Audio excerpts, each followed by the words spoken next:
Welcome to the stage, our moderator for the morning, John Horn. He's the host of The Frame on KPCC.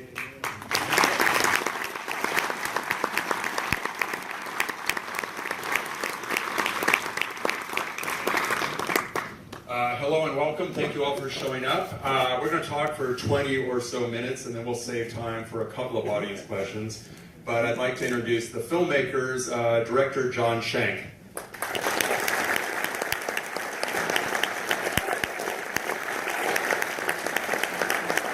Producer Richard Burge.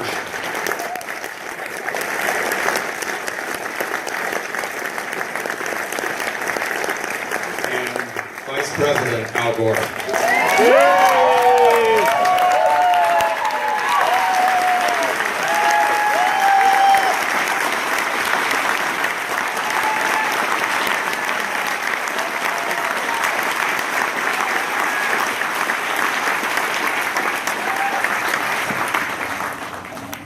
Mr. Vice President, I'm going to start with something that was shared on Twitter by somebody else who is living in the White House right now. And here's the tweet, because I think you could do a little educational session about the difference between weather and climate. Here's the quote. In the East, it could be the coldest New Year's Eve on record. Perhaps we could use a little bit of that good old global warming.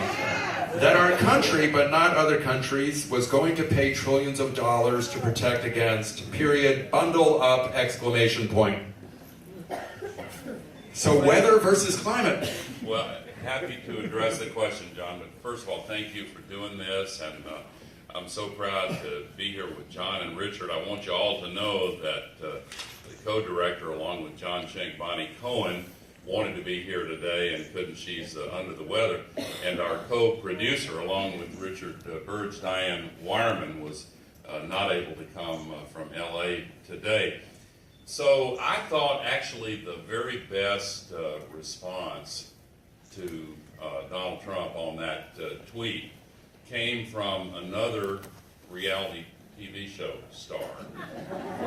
Did anybody see this? From Jersey Shore. The character Vinny. This is somebody you follow on Twitter?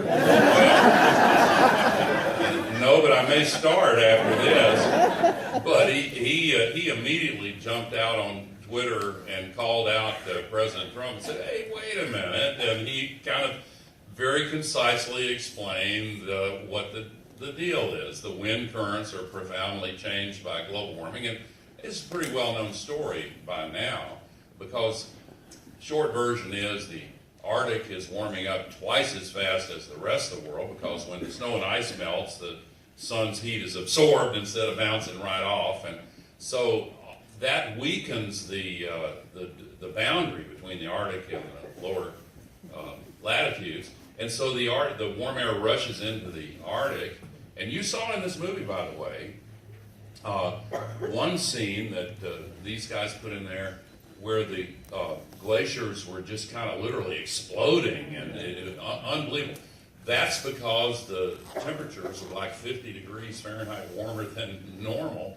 And so when the warm air rushes into the Arctic, the really cold air that used to be isolated up there spills into the eastern part of North America. And the difference between weather and climate, a lot of people are better at explaining this than me, but some people say weather is what you're wearing today, climate is what's in your closet, and there are other ways of saying it, but the climate is the accumulated changes. And of course, the world's been warming dramatically. 17 of the 18 hottest years ever measured have been since 2001. And today it's 117 degrees in Sydney, Australia, and on one of their major highways the asphalt has melted, and the massive traffic jams because the roads have melted. Well, let me ask you that, because I think there's a possibility that you could update this film every hour, every day with the latest information. Here are a couple things I'll throw at you, Mr. Vice President. The bomb cyclone, the largest wildfire in California history. You talked about Sydney, Puerto Rico, Florida, Texas, the storms that hit there. And I think we should add Kathleen Hartnett-White to this conversation. She is President Trump's nominee for the White House Council on Environmental Quality, and she said of climate change, quote, "It's a kind of paganism," unquote. So, if you were to update this film, what are the headlines that you would add, and how has the conversation changed since you stopped the movie? Well, Mother Nature has joined this discussion, and Mother Nature is more persuasive than any of us. And just since the movie came out in theaters, we had the largest fire in the whole history of California, the Thomas Fire in Europe. The worst, and Northern California is affected also with the fires in September. Many western states, the same thing. Most expensive fire year in history for California. We had Hurricane Harvey dump 5 feet of rain on Houston, Texas. You saw some footage in this movie of the previous once-in-a-thousand-year events in Houston. But they had, you saw what happened. It was unbelievable. Then Puerto Rico was absolutely devastated. 50% of their people still have no electricity. That's a disgrace. We need to help our fellow Americans there.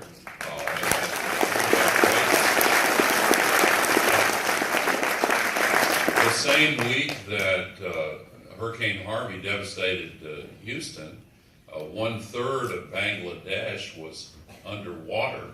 And you saw the story about climate refugees from Syria. India's just completed the largest steel fence in the world on its southern border with Bangladesh because of the huge surge of refugees from the coastal areas of Bangladesh. And this is happening all over the world. So you could indeed constantly update this story. But even though I'm biased, I will say I'm in awe of what John and Bonnie have done with Richard and Diane in this movie, because they captured several complex realities and wove them together. Number one, it's getting worse, and everybody knows it. Every night on the TV news is like a nature hike through the book of Revelation, and even though the news media often ignores it, people are connecting the dots on their own. Number two, we've got the solutions now. And the electricity from the sun and the wind is coming down so fast in many parts of the world, it's now way cheaper than electricity from fossil fuels. And that's having a huge impact. By the way, India's just done a complete about-face since the Paris Agreement. They've shut 37 coal mines this year. They're building a huge amount. And they announced that within only 12 years, 100% of their new cars and trucks will, by law, have to be electric vehicles. They're moving faster than we are. China just implemented its cap-and-trade program starting last month. So you've got the crisis getting worse. The hope is for real now. We've got the solutions. And the movie's mission is to supply the remaining element, and that's the extra degree of political will that we need to implement these solutions and solve the climate crisis in time.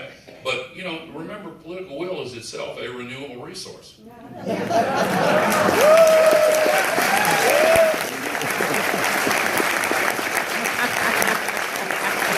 John and Richard, I want to ask you about the opportunity that you have with this film. It obviously had a predecessor, and a decade has passed since it came out. You have a story that has changed fundamentally, and you also have the ability to tell a story that is not quite, no offense, Mr. Vice President, a PowerPoint presentation. Now, so PowerPoint, is that the Microsoft version of Apple's Keynote program? Oh, is that? I think I've heard of it. That's it. I think I just got 100 shares from you, is that right? And an overly geeky reference, sorry. What do you see as the cinematic opportunity to tell this story in an updated way and actually bring some of the visual style that you have as filmmakers to this story? Well, Bonnie and I and Richard received a call from Participant Media. Everybody probably knows about Jeff Skoll's company, Participant, which has been around for about 12 years and just made a series of magnificent, game-changing films, including An Inconvenient Truth, which came out in 2006. And We really, from the get-go, really saw this film as standing on the shoulders of that film. It was just, one of the most successful documentaries ever. It went gangbusters in the box office, but more importantly, it gave us the language to even think about this existential threat to our planet. It really went around the world, and the participants did amazing curriculum for schools and outreach programs, and it just has and it still has an incredible life. So Davis Guggenheim really did a wonderful job with that film, and when Bonnie and I met Al, first thing we did is sit down and listen to a 10-hour version of the slideshow. I'll be starting that after this. We learned what Al has just said once again, which is that the climate crisis is getting worse. It's worse than science predicted 10, 15 years ago. But the solutions are here, and of course there's a natural drama just in that alone that we recognized right away. But more importantly, we walked away from that long day in Nashville in July of 15 with an emotional sense of Al as a warrior, as a character, a very important person in this fight that we're all engaged in. And we thought if we could capture that in some way, and that's where really it dawned on us, we could use our skills as observational filmmakers and be flies on the wall with his permission, and thankfully he let us do that. And we looked at his schedule for the year, and we thought, my God, he's going to the Paris Climate Conference, he's going to India, he's going to Greenland to meet with scientists, and we thought we have to be there with cameras to follow that natural drama. And Richard, what is that like fundamentally as a producer, where you are following the vice president around through Paris, and he might duck into a room to meet with a head of state, and you've got your camera crew along, or maybe you're going to get stuck in traffic and head into the metro. How do you work logistically when you're chasing the vice president every hour of the day? Well, quick anecdote. It was a little hard day's night once in Paris. He's got a lot of fans around the world, and so you go to a place like the Paris Climate Conference, and you accumulate people as you're walking down the corridors, and pretty soon there's about 150 people kind of moving en masse. And I remember the one time you excused yourself and slipped into the Swedish office, closed the door, and everyone dispersed, and then we were able to go continue on. But we started. The film starts with deniers personally bashing the former vice president, and so when we started this film, it was kind of discouraging. It was in the sense that we have this level of denial here in this country that has persisted. But as we traveled around the world with Mr. Gore, particularly at the Paris Climate Conference, we started to see how the rest of the world is different. The rest of the world that understands this problem is acting on the problem and is very hopeful. But from a logistical point of view, going into Paris, we weren't sure what the story was. Mr. Gore was telling us at the time, kind of qualifying, like, I'm a private citizen. I don't run this thing. If they want to hear what I have to say, I'll give them my opinion. And so as we were filming throughout that 2 weeks, we weren't sure what we were getting. We weren't sure we were having meetings, but there was this breakthrough though that you see in the film where there's some phone calls that happen and some cajoling that takes place, and there's a breakthrough. Let me say something about Richard and John and Bonnie and Diane. There's an old saying from a football coach, the harder I work, the luckier I get. I thought I knew what cinema verite meant, but now I know what it means is they come and live with you for 2 years. And they took maybe 1,000 times as much film as footage has ended up in the movie. And so when they are quote unquote lucky to get some of these things, that's not luck. That is incredibly hard work, stamina, endurance, persistence, and I'm in awe of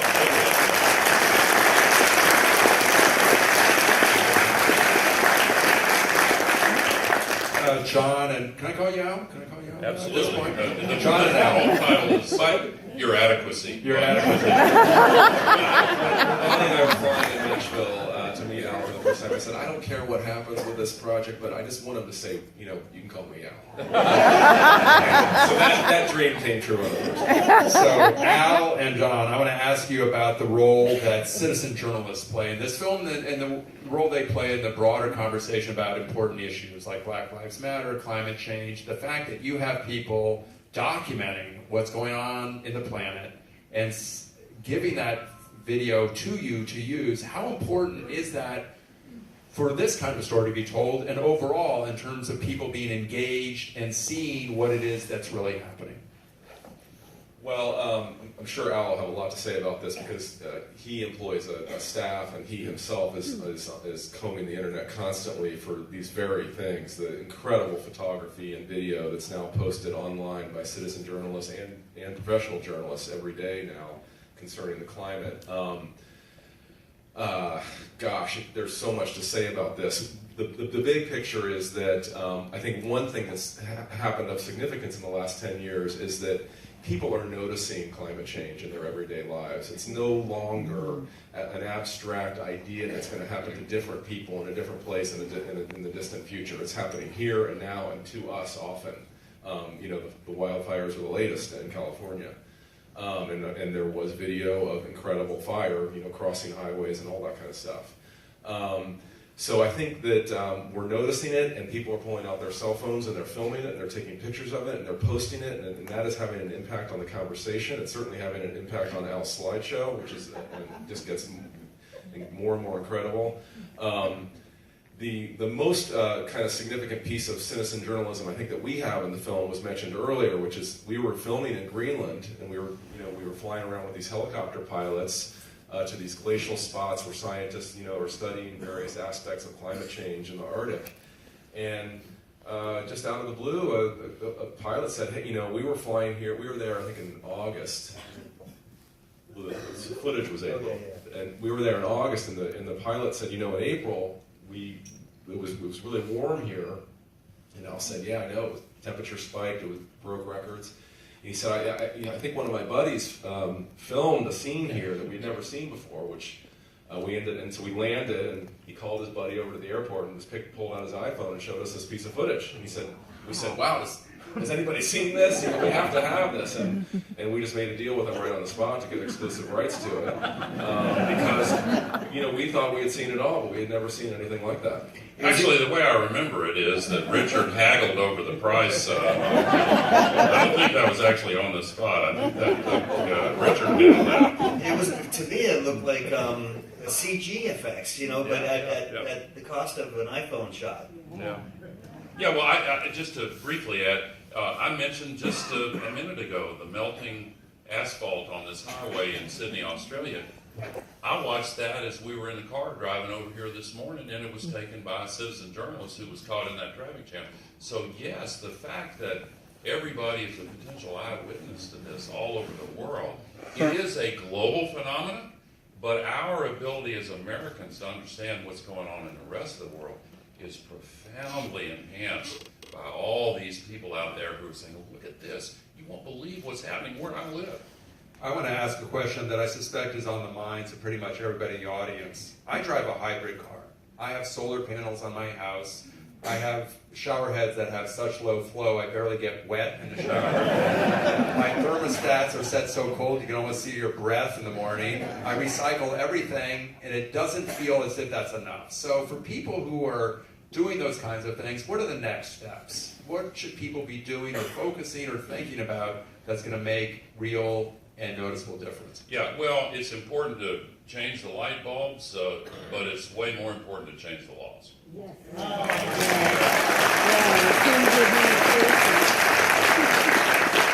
So the fact that people make these changes in their own lives is far from trivial. It deepens their commitment. It helps them be a part of the solution. But it also sends a signal to businesses, industries, architects, designers.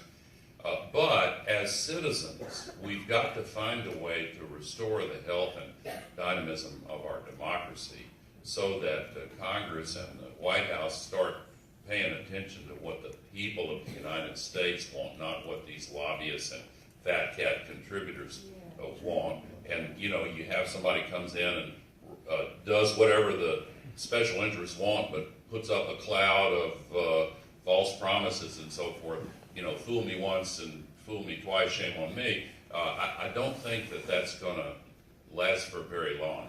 I think that it's not an accident that all of these reform movements live and breathe on the internet, the indivisible movement, other movements like that are now, look at the election result in Alabama and in Virginia and New Jersey.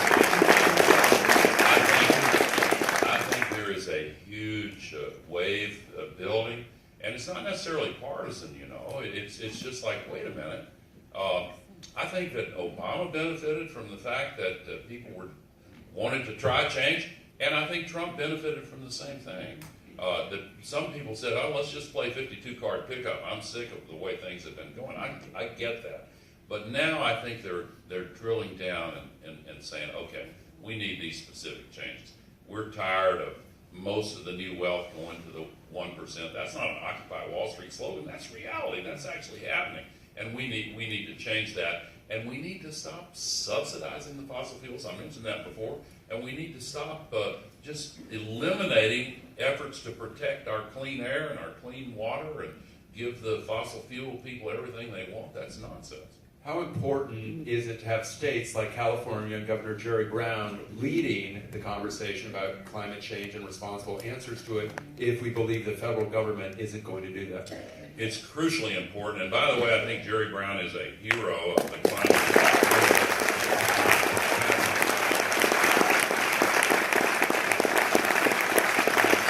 Up in the state of Washington, Oregon, Vermont, a whole bunch of states, hundreds of cities, including Palm Springs, by the way, and thousands of businesses. Because of that, John, regardless of what Donald Trump said in his speech pulling out of Paris, our country is now going to not only meet but exceed the commitments we made under the Paris Agreement. So the states and the cities and the businesses deserve a huge amount of credit. And may I add briefly, a lot of people are not aware that under U.S. and international law, the first date upon which the United States can actually legally withdraw from the Paris Agreement happens to be one day after the next presidential election.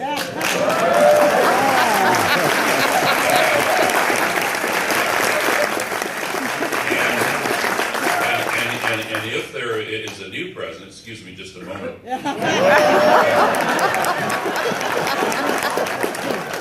new president can simply give 30 days notice and we're right back in the Paris Agreement. So